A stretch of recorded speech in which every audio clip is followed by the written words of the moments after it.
WhatsApp guys, आज की video में हम देखने वाले हैं why foreign girls love Indian boys. पहले होता था ना कि इंडियन लड़कियों को उस तरीके से सोचते थे कि यार फॉरेनर हो, उस तरीके से। आजकल इंडियन लड़कों की डिमांड ज्यादा हो रही है। ऐसा क्यों है, क्या है पूरा राज? कितना खुश हो रहा है, देखते हैं वीडियो में। उस वीडियो का लिंक है डिस्क्रिप्शन में। चैनल में तो प्लीज सब्सक्राइब। 1 2 3 गो। हार्दिक पांड्या और नताशा स्टैनकोविक, युवराज सिंह और हेजल कीच, एस जयशंकर और अब ये ब्रिटिश डिप्लोमेट रायन हैरिस भी। एक टाइम था जब अमेरिकन मैन या फिर यूरोपियन मैन ज्यादा डिजायर्ड थे, लेकिन नाउ इट सीम्स हाईलाइट में आ चुके हैं हमारे देसी man. Foreign marriage act FMA के अंडर रजिस्टर होने वाले मैरिजेस इंडिया में पिछले 10 सालों में स्ट्राइकिंग 60% बढ़ चुके हैं। एक fun fact, did you know British Queen Victoria, जैसे द एम्प्रेस ऑफ इंडिया का भी टाइटल मिला था, उनके और एक इंडियन सर्वेंट अब्दुल करीम के बीच एक प्लेटोनिक लव रिलेशनशिप था, जिसे ब्रिटिश मोनार्की ने ऑलमोस्ट कुछ 100 सालों तक छुपाने की बहुत ज्यादा कोशिश की थी। लेकिन स्टिल एक 60% हाइक एक बहुत ही बड़ा आंकड़ा होता है। So what explains this? सबसे पहले तो यूरोपियन वुमेन का इंडियन मैन से शादी करना कोई नया ट्रेंड नहीं है। 17th सेंचुरी में ईस्ट इंडिया कंपनी ने बॉम्बे प्रेसिडेंसी पर कॉलोनी सेटअप करने के लिए ब्रिटेन से कई सारे विडो औरतों को इंडिया लाया था, क्योंकि इससे पहले ब्रिटिश औरतों का इंडिया आना लिटरली बैन था। पर जब विडोज से भी बात नहीं बनी तो ब्रिटिशर्स ने वहाँ के ऑर्फनेज लड़कियों को जो 13 साल की या उनसे ऊपर थी, उनको भी इंडिया भेजना शुरू कर दिया।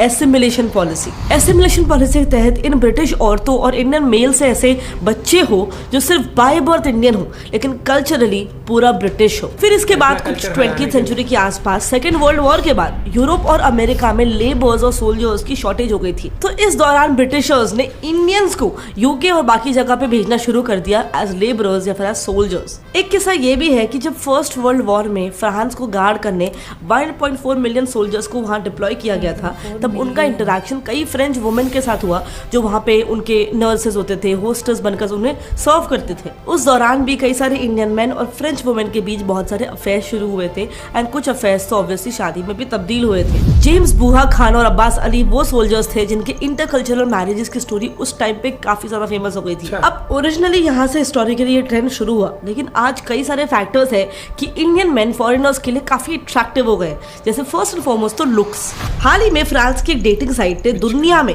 कौन सी कंट्री के मेल्स हॉटेस्ट लवर्स है ये पता लगाने की कोशिश की। उन्होंने इसके लिए ऑनलाइन सर्वे किया जिसमें इंडियन मेल्स 7th पोजीशन पर रैंक थे। वैसे एक दूसरे वेबसाइट ने ये स्टडी किया कि किस कंट्री के मेल सबसे ज्यादा हॉट है एंड यहाँ भी इंडियन मैन 5th पोजीशन पर थे। आज तो AI ने तक एक्सेप्ट किया है कि Indian man are most attractive. 2023 में ही ब्रिटिश लॉन्जरी कंपनी पोरमुआ ने एक AI based 50 most attractive nationalities का सर्वे किया, जिसके अकॉर्डिंग अट्रैक्शन इंडेक्स में AI के हिसाब से भी इंडियंस टॉप पर थे। And I think this has somewhat to do with their skin tone also. Western countries में जैसे आज इंडिया में वाइट स्किन का क्रेज है, वहाँ वेस्टर्न कंट्रीज में ब्राउन टैन स्किन का क्रेज है, जिसके पीछे की स्टोरी आई बेट शायद ही किसी को पता होगी। सो 1920s तक वेस्ट में भी तस्वीर पूरी तरीके से उल्टी थी। उस समय US और यूरोप में टैन स्किन को गरीबी या फिर लोअर क्लास से जोड़ा जाता था एंड इसीलिए उस दौरान वहाँ की औरतें टैन होने से बचती थी because white skin was equal to high class. लेकिन अचानक से 1923 में रातों रात ये टैनिंग को लेकर कॉन्सेप्ट ही बदल गया, जब उस वक्त की top fashion icon Coco Chanel अपने कान स्ट्रिप के बाद पूरी की पूरी टैन स्किन के साथ लौटी। इसके बाद पूरे अमेरिका और यूरोप में टैन स्किन जैसे एक नया फैशन स्टेटमेंट बन गया और हर कोई वहाँ पे टैन स्किन के लिए कुछ भी करने को तैयार था। आयरॉनिकली इसके बाद वहाँ पर टैन स्किन का मतलब ये हो गया कि आप अमीर हो, क्योंकि अगर आप अमीर हो तभी तो आप बीचेस या फिर लग्जरी बोट्स पर एक वेकेशन को अफोर्ड कर सकते हो और टैन हो सकते हो। इससे एक और चीज हुई कि टैनिंग अब एक वुमेन लिबर्टी का सिंबल भी बन गया, क्योंकि अमेरिकन सन टैनिंग एसोसिएशन के मुताबिक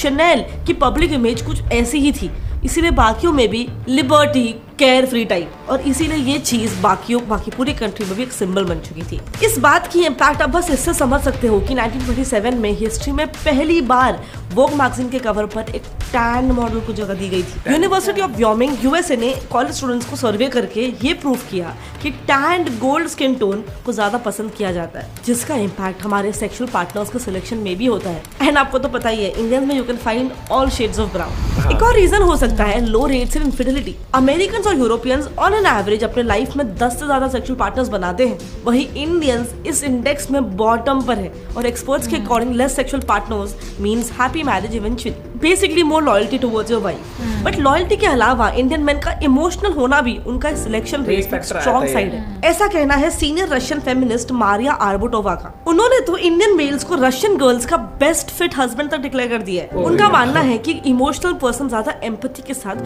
सीरियस और सस्टेनेबल रिलेशनशिप में बिलीव करता है।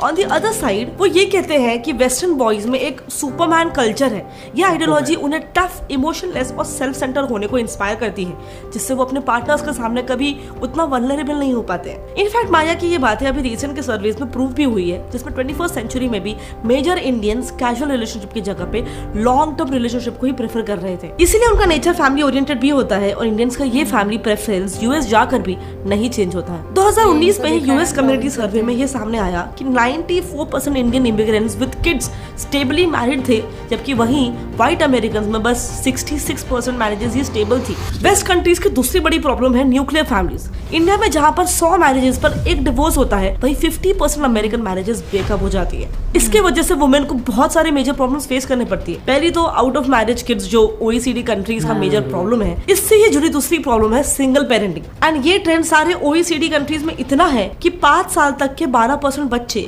सिंगल पेरेंट्स के साथ रहते हैं, जिनमें से 90% तो सिंगल मदर्स है, जो यूजुअली फाइनेंशियली काफी वल्नरेबल होती है। But on the other hand 63% Indians अपने ओल्ड पेरेंट्स के साथ जॉइंट फैमिली में रहते हैं और किड्स एंड फैमिली ओरिएंटेड होते हैं। Also financial stability of Indians, जैसे हमने ऑलरेडी डिस्कस किया, बट यूएस में इंडियंस वेल एजुकेटेड है। वहाँ लगभग 70% इंडियंस ग्रेजुएटेड है कंपेयर टू 28% यूएस नेशनल्स। वहाँ के इंडियंस का एवरेज एनुअल इनकम भी $39,000 है, जो एक एवरेज अमेरिकन से काफी ज्यादा है। चलो अब बात करते हैं रिसेंटली राइजिंग इंडियंस के सॉफ्ट पावर की। आज इंडियन सिलिकॉन वैली में 9% कंपनीज के ओनर्स हैं। इंडिया का कल्चर एक मेजर सॉफ्ट इन्फ्लुएंस है।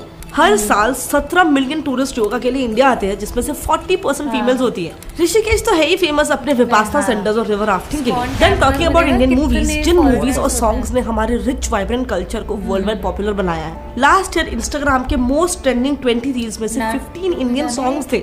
और अभी रिसेंट टाइम्स में भी दंगल, RRR, नाटू नाटू की सक्सेस ने इंडियन स्टाइल एंड ऑथेंटिसिटी का एक नया फॉलोअर बेस बना दिया। And trust me, this has a huge impact. 1951 में रिलीज हुई थी राज कपूर की फिल्म आवारा। अकेले इस एक मूवी ने पूरे वर्ल्ड वाइड ऑडियंस को दीवाना बना दिया था, स्पेशली रशियंस को। इसलिए 1954 में जब पहली बार राज मॉस्को लैंड हुए थे, तब बिलीव इट और नॉट फैंस ने राज की कार को ही हवा में उठा लिया था। रशियन फैंस ने, इवन रशियन PM और उनके मिनिस्टर्स ने एक बार नेहरू जी का वेलकम आवारा हूँ इस गाने के साथ किया था। रशियंस राज कपूर के गूफी स्माइल और स्टाइल के इतने फैन हो गए थे कि उन्हें रशिया में एक सेक्स सिंबल मानने लगे थे। सो बेसिकली इंडियन सिनेमास काफी हद तक इंडियन मेल्स को स्पॉटलाइट में लाने के लिए सक्सेसफुल हुआ है।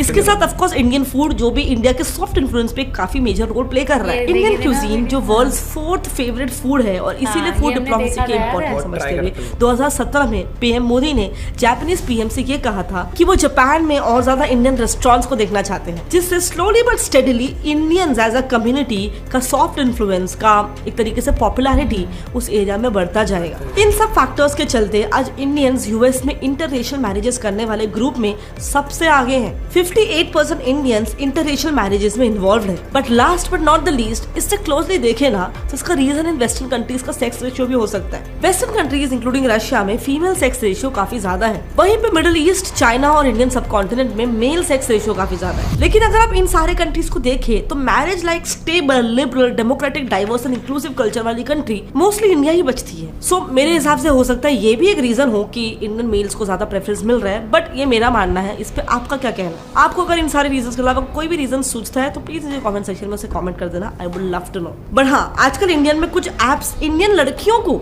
गोल्ड डिगर्स बना रहे हैं। कैसे, क्या क्या कर रहे हैं वो लोग, ये सब कुछ जानने के लिए हमने इस पे डिटेल वीडियो बना रखा है। आप यहाँ पे लेफ्ट, लेकिन बहुत ही बड़े तरीके से एक्सप्लेन करा। दो चीज मैं मानता हूँ, एक हो गया बिल्कुल, पहले वीडियो में बात करते हैं, फेस बिल्कुल गौरव जैसा नहीं है, बिल्कुल एकदम है ना, ट्विंस लगते हैं मुझे दोनों कई बार फेस से। और जेनेटिक्स भी होती है ना बात। अगर मैं बात करूँ सबसे पहले कि स्टेबिलिटी एक नॉर्मली मैं देखूँ, अगर मैं खुद को भी देखता हूँ तो मेरे को ये चीज़ पता है कि फॉरेन कंट्रीज़ की अगर मैं बात करूँ तो इतना स्टेबिलिटी नहीं रहती फाइनेंशियली। जैसे अगर मैं इंडियन है, इंडियन को बच्चे को बचपन से क्या दिखाता है, बेटा पैसा बचाओ काम आएगा। एक स्टेबिलिटी वो हो गई, एक आ जाता है लॉयल्टी, एक लॉयल्टी रिस्पॉन्सिबिलिटी बचपन से ही सिखाई जाती है। कल्चर और इमोशंस जो हमें बताया गया ना, एक वो फैमिली बॉन्ड्स वाले, वो चीज कहीं ना कहीं बाहर हमने देखा है कि नहीं, वहां पर आपने देखा है कि बच्चे शुरू से ही बिल्कुल बाहर हो जाते हैं। मुझे वाला याद है जो ऐश्वर्या राय ने एक जर्नलिस्ट को आंसर नहीं किया था, उसने बोला था कि इंडिया में जो है बच्चे बड़े शादी के बाद भी अपने पेरेंट्स के साथ रहते हैं। इसमें उसने बोला था कि हमें अपने पेरेंट्स से डिनर पे मिलने के लिए अपॉइंटमेंट नहीं लेना पड़ता। हाँ। उधर कोको शैनल जब वो 1923 में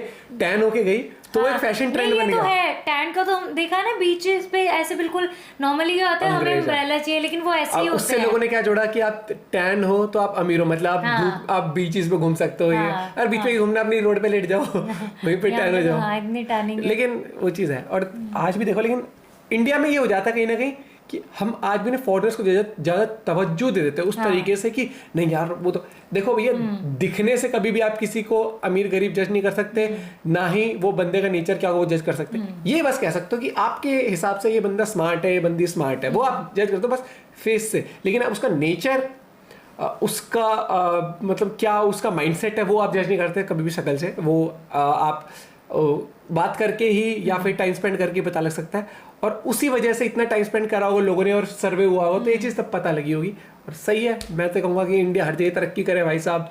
फूड में बोला है ना, इंडियन क्यूसीन जो बताया, हाँ, खाना भैया एक चीज़ मैं कहूँ, कहीं का भी खा लूँ मैं, मुझे जो इंडियन खाने में जो मजा आता है ना, पिज्जा ये सब अच्छा लगता है, लेकिन आप 2 दिन पिज्जा खा लो नहीं मजा आएगा। लेकिन फाइनली ना जो सब्जी और जो चपाती और मैं तो कह रहा हूँ रोटी सब्जी खा के जो फील आती है, फिर छोले चावल या फिर राजमा छोले भटूरे खा राइस भाई, स्पेशली संडे को। बढ़िया वीडियो थी, इंटरेस्टिंग वीडियो थी, एंड आई एम श्योर आप लोगों ने वीडियो एंजॉय करी होगी। मिलते हैं वीडियो के साथ, बाय बाय, टेक केयर।